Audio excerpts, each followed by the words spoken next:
अभी आप लोगों ने देख लिया कि किस तरीके से अगर आप डीकैथलॉन के ऑनलाइन ऑर्डर करते हो साइकिल तो किस तरीके से आती है, बॉक्स में आती है। और उसकी अनबॉक्सिंग आप चाहो तो स्टोर पे भी जाके करवा सकते हो या फिर आप चाहो तो डायरेक्टली अपने घर पे भी करवा सकते हो। मैंने स्टोर पे इसलिए करवाया था क्योंकि असेंबल करने में थोड़ी दिक्कत होती है, तो अच्छे से वो लोग ही टेक्निकल एक्सपर्ट्स हैं तो वो वहीं पे अच्छे से हैंडल कर सकते हैं, असेंबल कर सकते हैं। तो वहाँ से फिर मैंने इसको अपने घर पे मंगाया था। तो आप दोनों में से कोई भी जो है ऑप्शन है उसको चूज़ कर सकते हैं।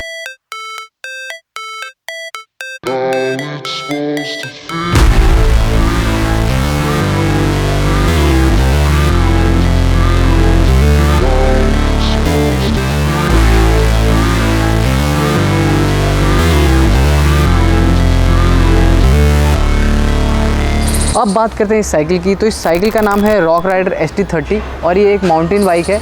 बट एक्चुअली में नाम से तो ये माउंटेन बाइक है, बट अगर आप इस पर ऑफ रोडिंग करेंगे तो थोड़ी सी दिक्कत होने वाली है क्योंकि इस बाइक में आपको सस्पेंशन देखने को नहीं मिलते। तो आइए इस बाइक के बारे में जानते हैं, इस साइकिल के बारे में जानते हैं। Let's get deep into this cycle.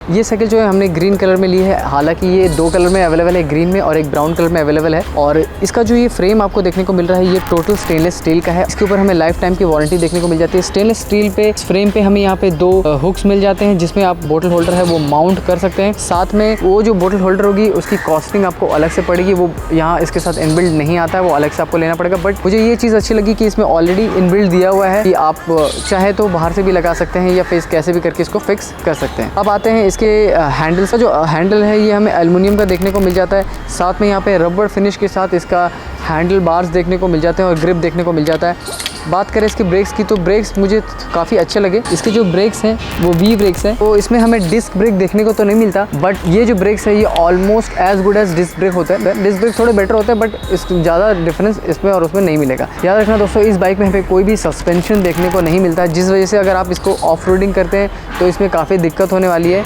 और पूरे वाइब्रेशन जो है इसके हैंडल बार पे फील होते हैं और आपको पता चलेगा कि आपके गाड़ी में बहुत ज़्यादा वाइब्रेशंस हो रहे हैं और इसमें थोड़ा सा आपको जर्किंग वगैरह भी फील होने वाला है। और इसका जो हैंडल बार है ये 620 mm का है। साथ में यहाँ पे आप देख सकते हैं बेल, जो कि इसके साथ नहीं आया। इस एसेसरीज़ के बारे में मैं आपको थोड़ी देर के बाद बताता हूँ। इसमें इनबिल्ट हमें एक फ्रंट में रिफ्लेक्टर्स देखने को मिलता है और हमें यहाँ पे सीट के पीछे भी एक रिफ्लेक्टर्स देखने को मिलता है। इसके जो टायर्स हैं हमें 26 इंच के देखने को मिल जाते हैं और इस पर जो है हमें अलॉय स्पोक्स देखने को मिल जाते हैं। साथ में इस साइकिल के हिसाब से जो टायर्स हैं वो काफ़ी एनफ है।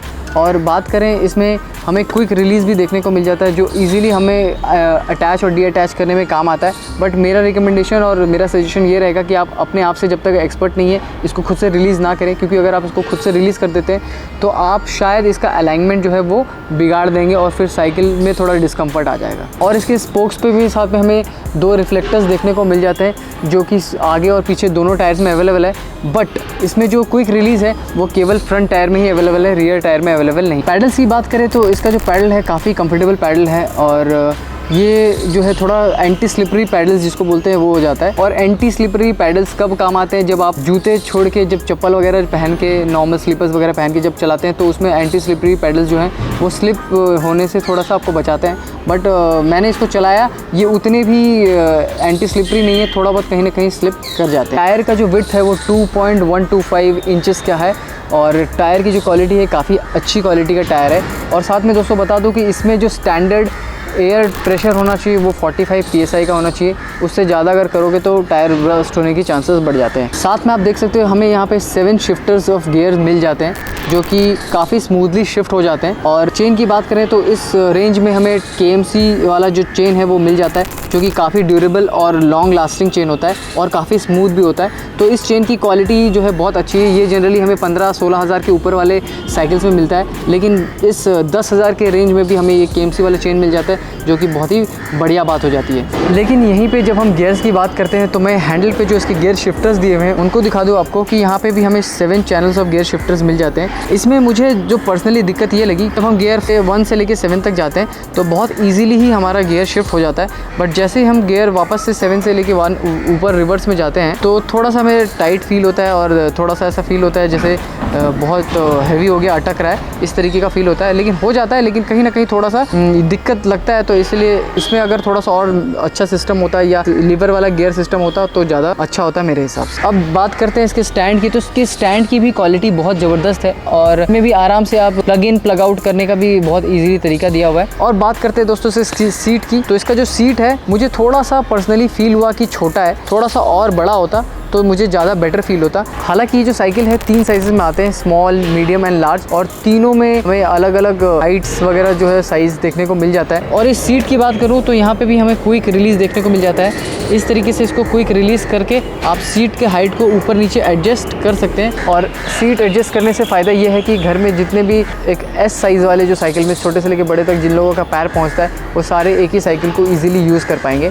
और इस साइकिल को S, M और L तीनों वेरिएंट में अवेलेबल है, तो आप तीनों में से कोई भी अपने हाइट के अनुसार चुन सकते हैं। अब मैं आपको एक सिंपल बात बता दूं कि ये साइकिल जो है 10,000 के अंदर, वैसे तो बोलते हैं कि 10,000 के अंदर आती है, लेकिन 10,000 में सिर्फ और सिर्फ आपका फ्रेम और सीट एंड ऑल आता है। इसमें आपको एडिशनल खर्चा करना पड़ेगा। एडिशनल खर्चे के नाम पे क्या है, जो कंपलसरी कुछ एसेसरीज है वो भी इसमें नहीं मिलती है, वो आपको अलग से लेना पड़ेगा। जैसे कि ये मडगार्ड हो गया, फिर ये सीट कवर हो गया, फिर ये आपका आगे का भी मडगार्ड हो गया, ये बेल हो गया, ये स्टैंड हो गया, और ये लॉक एंड की, ये सारी चीज़ें जो है अलग से लगाई हैं। ये सारी मैंने डी कैथ से ही एसेसरीज़ ले ली थी, क्योंकि डी कैथ की जो एसेसरीज़ होती है बहुत रिफाइंड, बहुत ही बढ़िया क्वालिटी की होती है। तो ये सारी चीज़ें तो मैंने डी कैथ से लगा ली थी। तो डी कैथ का जो कैरियर है वो केवल 5 से 10 kg का ही वेट सपोर्ट करता है, तो इसलिए मैंने वहाँ से ये कैरियर लगाना सही नहीं समझा। और ये जो कैरियर है मैंने बाहर से लगवाया था, इसका कॉस्ट मेरे को 350-400 रुपये के आसपास पड़ा था। तो ये हो गया ओवरऑल इसकी बात। साथ में मैंने यहाँ पे एक बास्केट भी लगाया था, जो कि मुझे बहुत खास लगा, अच्छा लगा इस बास्केट के बारे में, कि ये बास्केट जो है इस तरीके से यहाँ पे आराम से फिट हो जाता है। और बास्केट आप यहाँ पे जस्ट प्रेस करके इसको डाल भी सकते हैं, और इसको प्रेस करके आराम से क्विक रिलीज़ भी कर सकते हैं। जब मर्ज़ी आपको इसमें लगा के रखिए और जब मर्ज़ी आप निकाल के रख सकते हैं, कोई स्क्रू वगैरह का झंझट नहीं है। तो अब बात करता हूँ मेरे ओपिनियन का। तो मेरे ओपिनियन के हिसाब से मार्केट में और भी बहुत सारे साइकिल्स 10,000 में, 14,000 में अवेलेबल है, क्योंकि 10,000 की साइकिल थी और एसेसरीज़ वगैरह लेके 4,000 रुपये मुझे एक्स्ट्रा और लगा, तो 14,000 मैं इसको पैकेज मानता हूँ 14,000 का। तो ये साइकिल मुझे 14,000 की पड़ी, तो मैं 14,000 ही बोलूँगा। तो मार्केट में 14,000 में हमें और भी बहुत सारी साइकिलें अवेलेबल है, लेकिन जो क्वालिटी और जो भरोसा डी कैथ का मुझे लगता है, और बाकी ब्रांड में भी है, बट इसमें थोड़ा सा बेटर देखने को मुझे मिलता है। और सबसे बड़ी बात एक ये कि अगर आप कोई दूसरे ब्रांड की साइकिल लेके रास्ते पे निकलते हो तो लोग आपको मुड़ के नहीं देखते, लेकिन आप इसमें आप निकल जाओ रास्ते पे लेके साइकिल, 10 में से 7-8 लोग तो आपको मुड़ के देखेंगे ही कि क्या चला रहा है। जब से मैंने लिया तब से कितने लोगों ने मुझसे पूछ लिया कहाँ से लिया, कितनी पड़ी, क्या पड़ी, नहीं पड़ी। तो ये चीज़ तो है कि ये आई कैचिंग है और लोगों का अटेंशन बहुत जल्दी ले लेती है, तो इस वजह से भी ये काफ़ी लुक में भी कूल हो जाता है और स्टडी भी हो जाता है। और स्टेनलेस स्टील पे जो लाइफ टाइम की वारंटी मिलती है उसके मामले में भी इसका थम्स अप है। तो मैं रिकमेंड करूँगा, अगर आपको ऑफ रोडिंग नहीं करनी है, नॉर्मल साइकिलिंग करनी है और एक अच्छे ब्रांड की साइकिल चाहिए, अच्छा लॉन्ग लास्टिंग साइकिल चाहिए, स्ट्रॉन्ग साइकिल चाहिए, कहीं ना कहीं 7 out of 10 में आपको रिकमेंड करूँगा कि आप ये साइकिल ले सकते हैं। तो that's all for my review today दोस्तों। आई होप आपको अच्छा लगा, और अच्छा लगा हो तो मेरे इस वीडियो को लाइक कीजिए, चैनल को सब्सक्राइब कीजिए, और जिन लोगों को साइकिल में इंटरेस्ट है और जिन लोगों को साइकिल लेना है डी कैथ के बारे में स्पेशली, तो उनको शेयर भी कर सकते हैं। तो एक चीज़ और जाते जाते आप लोगों को बताना चाहूँगा दोस्तों कि इसकी जो रिपेयरिंग या मेंटेनेंस या सर्विसिंग जो है लोकल शॉप पे कोशिश करना कि ना ही कराओ, क्योंकि उनको एक्चुअली इस साइकिल का ढंग से अंदाज़ा नहीं है। क्योंकि पर्सनली मैं फ़ील कर लिया इस चीज़ को, मैं एक्सपीरियंस कर चुका हूँ। उनको इसका सर पैर भी ठीक से पता नहीं है और कहीं से कुछ भी करते हैं, छेनी हथौड़ी जैसे मारते हैं वो लोग, तो इस साइकिल का बैंड बजा देंगे। और आप डी कैथ के उस स्टोर पे ही इसका सर्विस भी होता है, वहाँ पे जाइए, बहुत प्यार से मशीन के थ्रू वो लोग इसकी पूरी सर्विसिंग वगैरह बहुत अच्छे से कैलिब्रेटली करते हैं। तो वहाँ पे आप कराएंगे तो अच्छा रहेगा। 6 महीने तक उसकी सर्विसिंग भी फ्री है। तो आप कोशिश करें कि लोकल में ना करा के जो डी कैथ का सर्विस सेंटर है वहीं पर इसकी सर्विसिंग वगैरह कराएँ। तो मिलता हूँ आपको अगले वीडियो में। This is Roshan signing off.